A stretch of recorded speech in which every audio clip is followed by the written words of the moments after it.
ჩვენ რა თქმა უნდა ერთობა უნდა დაუპირისპიროთ, ოღონდ ეს ერთობა უნდა იყოს არა მხოლოდ რაღაცა ლოზუნგის დონეზე, ან უბრალოდ ქუჩაში ერთად დგომის დონეზე, არამედ ერთად მოქმედების დონეზე.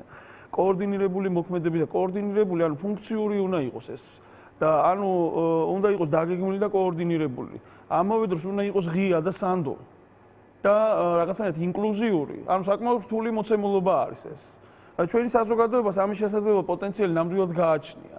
მაგრამ ეხლა ჩვენ რაღაცნაირად ეს კრიზისი გვაიძულებს ეხლა მაგ მიმართულებით ვიმოძრაოთ და აქ არის ბევრი დადებითი ტენდენციები და ეს შეკავშირება, ანუ ნახეთ როგორი რაღაცა არის ეს საჭირო ტიპის ერთობა უნდა შედგეს, რომ ეს სიმძიმის ცენტრი შეიქმნას, რომელიც აი ამ რეჟიმს ჩამოშლის. ხო, და ანუ ამისთვის ნახეთ არის მიზეზები და ძირითადად ეს არის ფსიქოლოგიური მიზეზები, რის გამოც ეხლა საზოგადოება დიდი რაოდენობით, ანუ კონსოლიდირებას ვერ ახერხებს ჯერჯერობით, ხო? ამის მიზეზები არის ძირითადად არის პროცესისადმი უნდობლობა, არის პოლიტიკური უნდობლობა ასევე. ეხლა ადამიანებს ეშინიათ, რომ ვიღაცამ ჩემს ხარჯზე ქულა არ დაიწეროს, ვიღაცამ არ გამომიყენოს. ბევრი მაგალითები არის ხოლმე, ხშირად არის ამის მაგალითები და საპროტესტო საზოგადოებას სჭირდება რაღაც მოცემულობა, რომელსაც ფოკუსს გაასწორებს. ითქვას, ოკეი, აი აქედან წამოსულ კოორდინაციას, აქედან წამოსულ ძალისხმევას მე ვენდობი.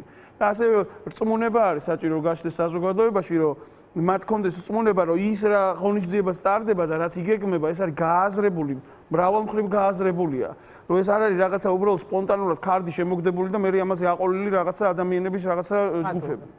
ამიტომ აი ამ ნდობასა და კოორდინაციის, რა ქვია, რწმუნებას ჩვენ თუ გავსდით და ამასთან დაკავშირებით პროცესი მიმდინარეობს, არიან ადამიანები და ჯგუფები, რომლებიც ამაში ახლა ძალისხმევას დებენ, რომ აი ეს ფორმატი შეიქმნას, ეს მოცემულობა შეიქმნას, ეს ასევე ხელს შეუწყობს, რომ შემცირდეს შიშს ახლა ჩვენ საბოლოოდ ეს არის ჩვენი საბაზისო ემოცია, მაგრამ ჩვენ შიშის მიუხედავად სიმამაცეში განაბიჯები უნდა გადავდგათ, მაგრამ ნდობა უნდა შეიქმნას. ამიტომ ბევრმა ადამიანმა, როგორც საზოგადოებრივ, ასევე პოლიტიკურ ველზე, თავისი ეს ასე ვთქვათ, რაღაცა ასპექტები, რომელიც ასე ვთქვათ, პიროვნულ ინტერესში გადის თუ პოლიტიკურ ინტერესში გადის, ვიწრო ინტერესი, რაც არის ზოგადად, ეს ვიწრო ინტერესი უნდა ჩაეხსნას ამას.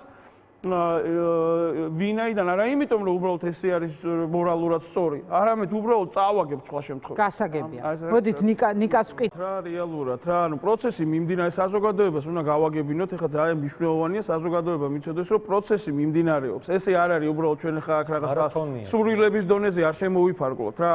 პროცესი მიმდინარეობს, არიან ძალიან ბევრი საინტერესო ადამიანები, ვინც რეალურ ქუჩის ბრძოლაში არიან. ეს ადამიანები ეხლა ბევრი არ ხედავს, ბევრი საზოგადოება არიცნობს ამ ხალხს.